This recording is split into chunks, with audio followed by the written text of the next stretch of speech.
Hola, quiero hablar contigo hoy acerca del concepto de la autoridad de la Biblia para la Iglesia.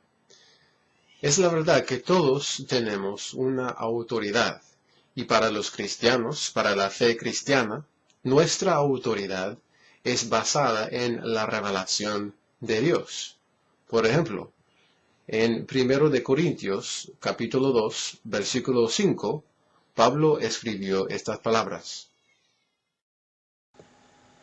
Vuestra fe no está fundada en la sabiduría de los hombres, sino en el poder de Dios. Es interesante que el mundo no reconoce la autoridad de Dios o de la Biblia. Por eso tenemos que recordar que en 1 de Corintios capítulo 1, versículo 21, Pablo escribió estas palabras.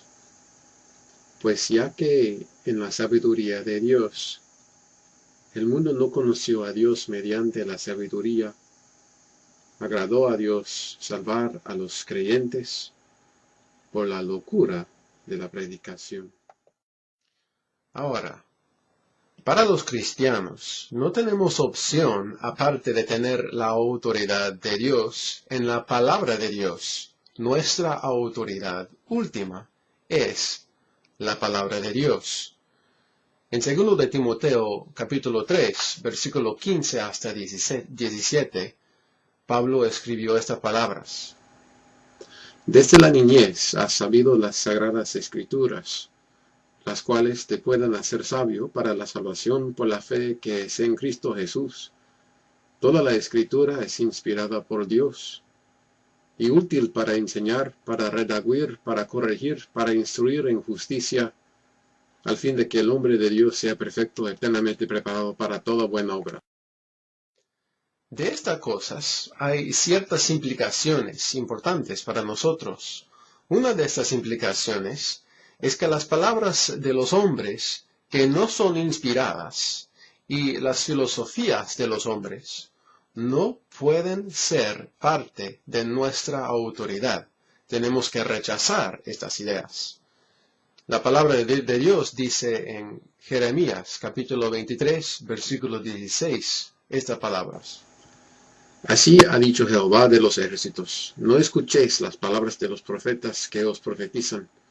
Os alimentan con vanas esperanzas, hablan visión de su propio corazón, no de la boca de Jehová.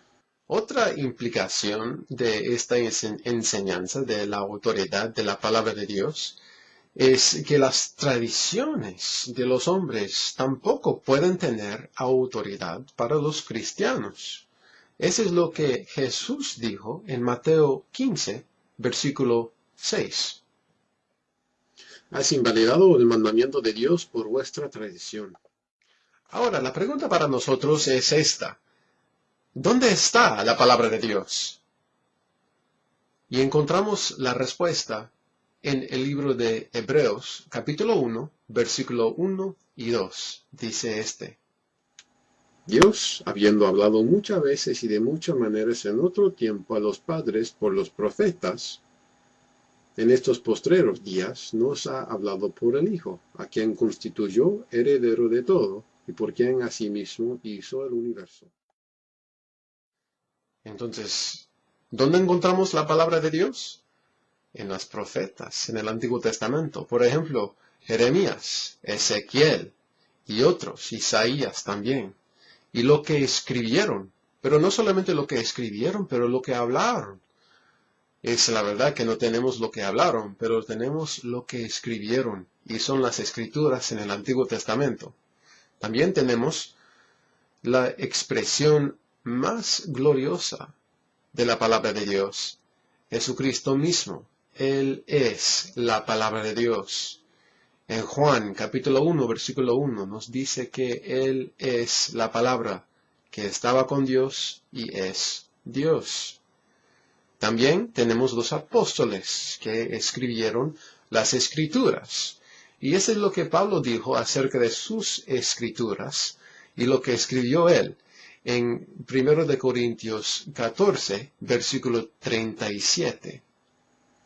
Si alguno se cree profeta o espiritual, reconozca que lo que os escribo son mandamientos del Señor.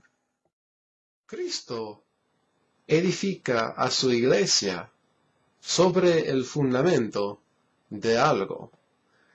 Y esta fundación es una fundación específica. Encontramos qué es la fundación de la iglesia en Efesios capítulo 2, versículo 20. Edificado sobre el fundamento de los apóstoles y profetas, siendo la principal piedra del ángulo Jesucristo mismo.